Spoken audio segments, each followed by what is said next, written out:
Assalamualaikum warahmatullahi wabarakatuh. Selamat pagi buat adik-adik kebanggaan se-Sulawesi Selatan. Gimana kabarnya pagi hari ini? Apakah sudah siap untuk belajar? Oke, jadi kakak harap adik-adik tetap semangat ya untuk menerima pembelajaran hari ini berkaitan dengan persiapan TKA adik-adik nantinya. Tentu saja dalam program andalan kita, Smart School, Generasi Smart, Berkarakter, Cerdas Ki.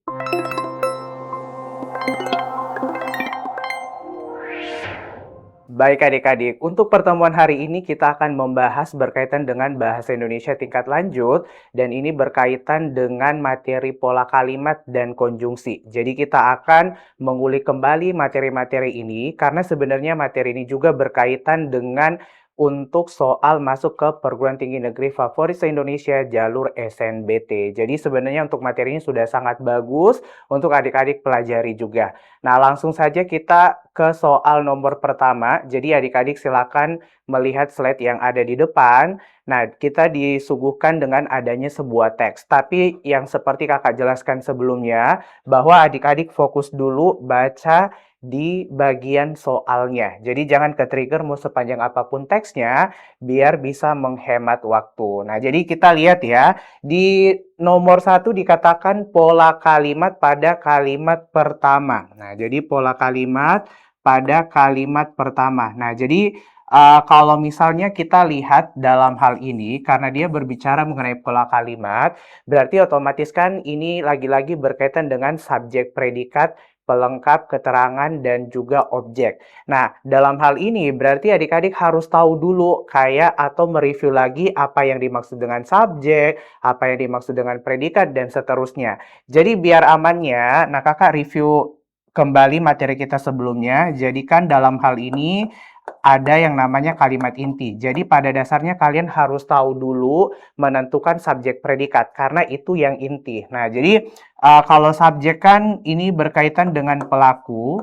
Selain pelaku, ini juga berkaitan dengan hal yang dibahas. Jadi kalau misalnya dalam hal ini subjek itu berkaitan dengan pertanyaan siapa pelaku dan pertanyaan apa yang dibahas. Nah, jadi itu adalah subjek. Nah, kemudian yang kedua ada yang namanya predikat. Nah, di fungsinya predikat yaitu menjelaskan subjek.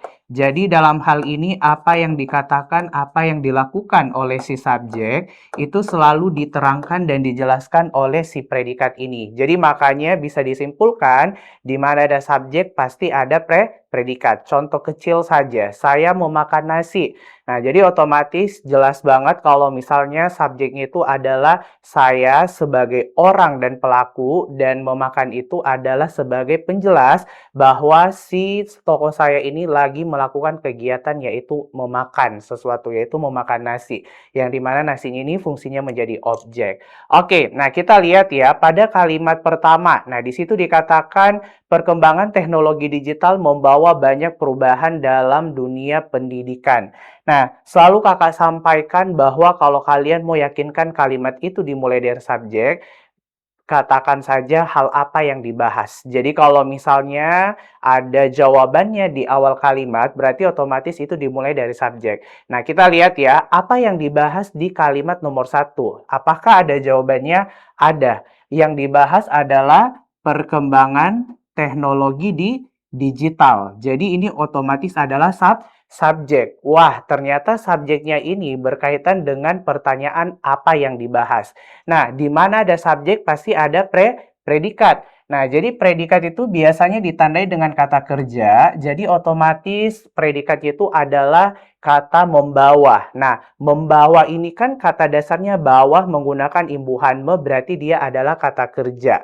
Yang dimana dalam hal ini kata kerja aktif. Nah, membawa itu apakah harus ada kata selanjutnya biar jelas atau tidak? Jawabannya harus, karena dia membawa apa. Nah, jadi membawa ini kalau kalian review materi sebelumnya, dia tergolong ke dalam predikat transitif, yang dimana butuh objek. Nah, jadi dalam hal ini otomatis objeknya itu adalah banyak perubahan. Kak, kenapa sih objeknya cuma sampai perubahan? Karena ingat, yang pernah kakak jelaskan, ciri-ciri keterangan kalau misalnya di akhir kalimat ada ada konjungsi atau preposisi kata depan, maka biasanya di akhir kalimat itu dihitung sebagai keterangan. Dan permasalahannya di sini ada kata dalam, yang dimana dalam ini posisinya sebagai preposisi atau kata depan, sehingga dari dalam sampai titik sudah tergolong ke dalam keterangan. Jadi dalam hal ini untuk nomor 1 SPOK. Apakah ada di opsinya? Oh, ternyata ada ya. Jawabannya adalah bagian delta. Nah, jadi seperti itu ya adik-adik ya. Jadi ingat saja untuk dari segi review subjek apa, predikat apa, sampai ke keterangan. Oke, untuk nomor 1 aman ya.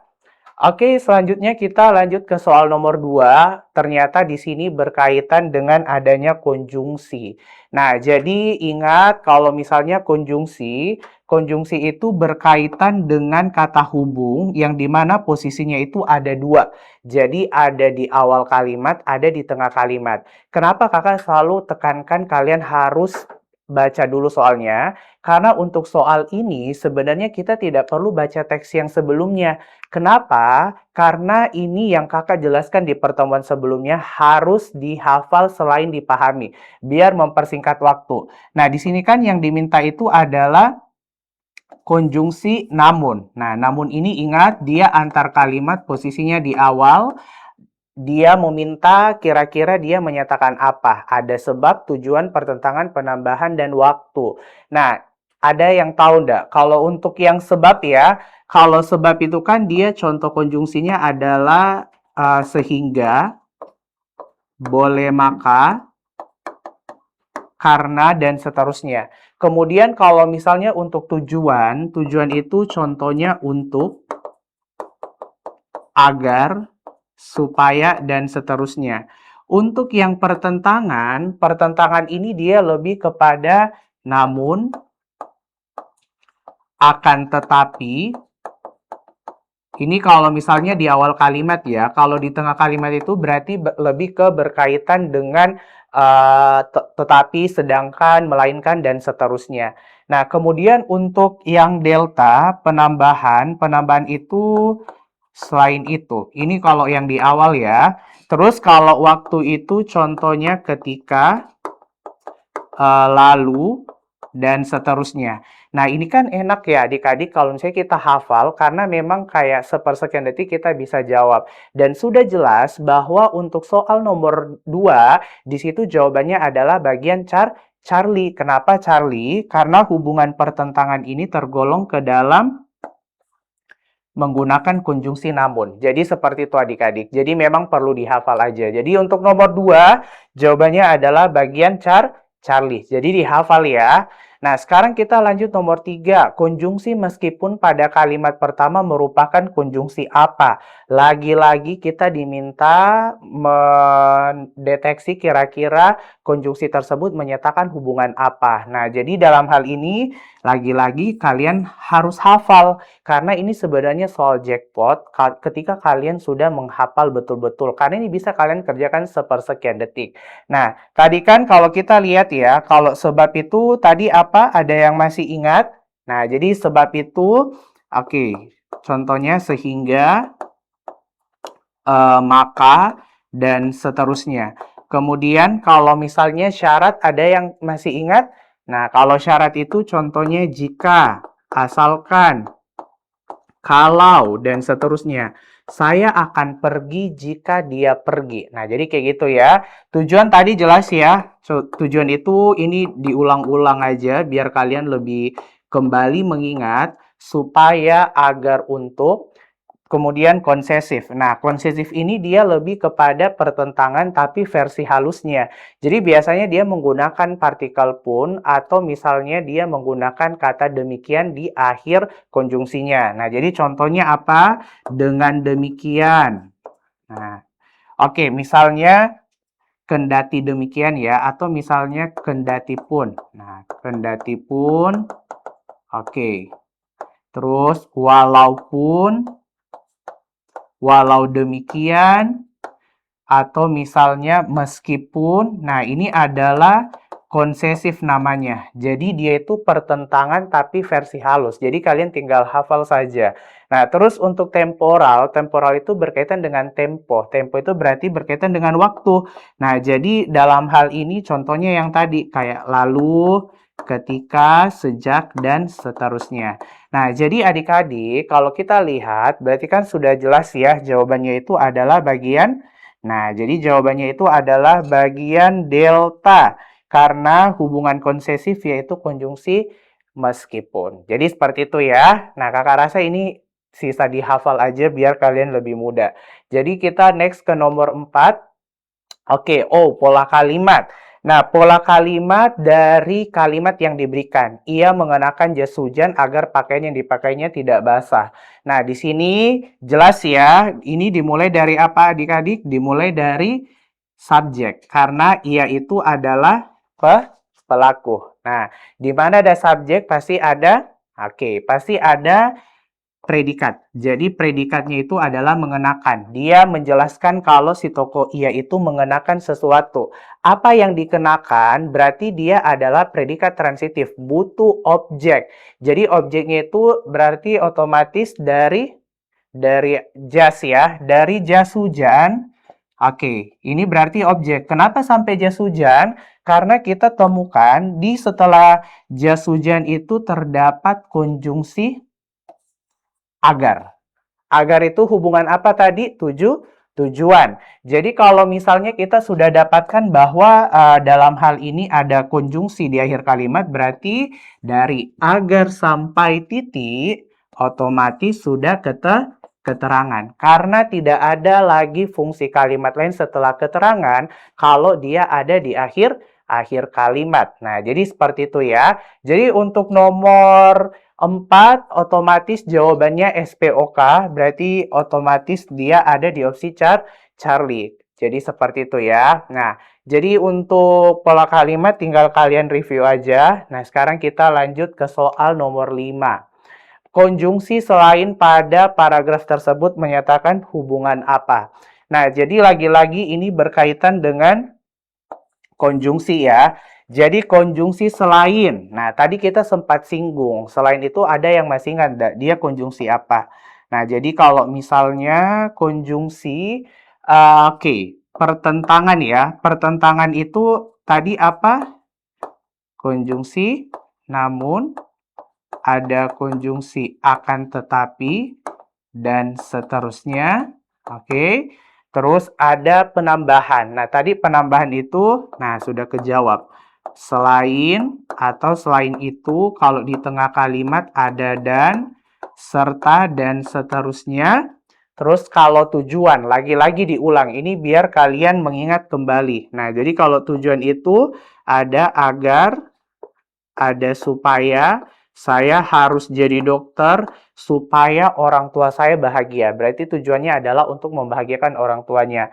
Ada sebab, maka, sehingga, dan seterusnya.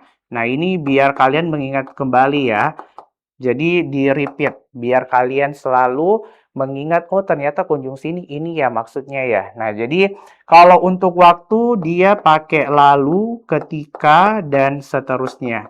Nah, jadi kan kalau misalnya di soal dia meminta konjungsi selain pada paragraf tersebut menyatakan hubungan apa, berarti kan kita sudah dapatkan nih jawabannya, yaitu jawabannya adalah bagian bravo. Hubungan penambahan yaitu menggunakan konjungsi selain itu. Nah, jadi seperti itu adik-adik untuk nomor 5. Jadi tugas adik-adik itu adalah tinggal menghafal selain memahami. Jadi biar lebih memudahkan dalam pengerjaan soal. Oke, jadi seperti itu.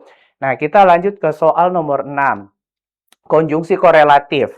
Nah, konjungsi korelatif ini ingat konjungsi yang mempunyai pasangan. Nah, jadi mempunyai pasangannya masing-masing. Nah, jadi dalam hal ini, kan kalau misalnya kita mengingat kembali, kalau dalam konjungsi korelatif itu kan yang biasanya ditimbulkan di soal ada 4. Jadi ada kata, misalnya tidak hanya pasangannya, tetapi juga. Kalau bukan hanya pasangannya, melainkan juga. kalau misalnya dia berkaitan dengan ada kata baik pasangannya maupun. Nah, tidak bisa diganti sebagai ataupun karena baik itu pasangannya maupun. Jadi kalaupun dia salah pasangan berarti dia tidak efektif. Dan terakhir kalau ada kata mulai atau mulai dari pasangannya hingga atau sampai. Jadi tinggal adik-adik review kembali catatan-catatan yang sudah diberikan. Nah, karena di dalam soal dia meminta kalimat pertama, kita lihat kalimat pertama. Budi tidak hanya aktif dalam kegiatan sekolah, tetapi juga sering mengikuti lomba di luar sekolah. Oh, ternyata dia kasih clue nih. Clue-nya apa, Kak? Nah, jadi clue-nya itu adalah tidak hanya. Apa pasangannya? Tidak hanya, tetapi juga. Nah, apakah ada? Jawabannya ada. Nah, ini ya, tetapi juga. Ada di kalimat satu. Berarti otomatis kalau kita lihat jawabannya bagian Charlie. Nah, jadi seperti ini ya. Jadi untuk untuk nomor 6 kita sudah memahami konjungsi korelatif itu pasangan. Jadi diingat kembali pasangannya masing-masing. Oke, nah sekarang kita lanjut ke soal berikutnya. Oke, jadi untuk soal berikutnya kita ke soal nomor 7. Pemerintah memperluas jaringan transportasi umum agar masyarakat beralih dari kendaraan pribadi. Ternyata yang diminta adalah pola kalimat pada kalimat kedua. Nah, kalimat keduanya yang mana? Kalimat keduanya itu yang ini. Oleh karena itu, pemerintah memperluas jaringan dan seterusnya. Nah, kan Kakak sudah jelaskan kalau misalnya dalam kalimat tersebut diawali dengan konjungsi antar kalimat atau yang di awal, maka yang sebelum koma ini tidak dihitung sebagai keterangan. Jadi fokus setelah koma. Nah, jadi makanya di sini. Jadi makanya langsung dimulai dari pemerintah dan seterusnya. Dan kita sudah tahu ya, ini kan pemerintah sudah jelas orang. Berarti kan ini otomatis subjeknya. Di mana ada subjek pasti ada predikat. Predikatnya adalah memperluas. Nah, memperluas ini kan kata kerja aktif ya. Pemerintah memperluas. Memperluas apa? Berarti kan butuh kata selanjutnya. Berarti dia tergolong ke dalam predikat transitif. Jadi kalau transitif berarti otomatis ada objek. Jadi objeknya apakah dari jaringan sampai titik? Kalian fokus dulu, cek, jangan sampai ada konjungsi atau preposisi di setelah kata memperluas. Oke, kita lihat ya, jaringan transformasi umum. Oh, ternyata ini ada konjungsi agar. Oke, ternyata ada konjungsi agar lagi nih. Nah, jadi otomatis objeknya itu sampai sini doang. Jaringan transportasi umum. Nah, jadi dari agar karena berupa konjungsi sampai akhir kalimat, nah otomatis dia ini hitungannya adalah sebagai keterangan. Jadi jawabannya SPOK juga. Nah, apakah ada? Oke, ternyata ada di opsi. Oke, ada di opsi Charlie ya. Oke, nah jadi jawabannya Charlie ya. Oke, jadi seperti itu adik-adik, tinggal kalian repeat kembali berkaitan dengan soal-soal yang diberikan. Oke, nah sekarang kita lanjut ke soal terakhir. Soal dikatakan di situ hubungan antar gagasan pada kalimat pertama. Oke, nah jadi di sini kalau kita mau lihat hubungan antar gagasan di kalimat pertama, berarti kita lihat dari segi konjungsi yang digunakan di kalimat pertama itu apa-apa saja.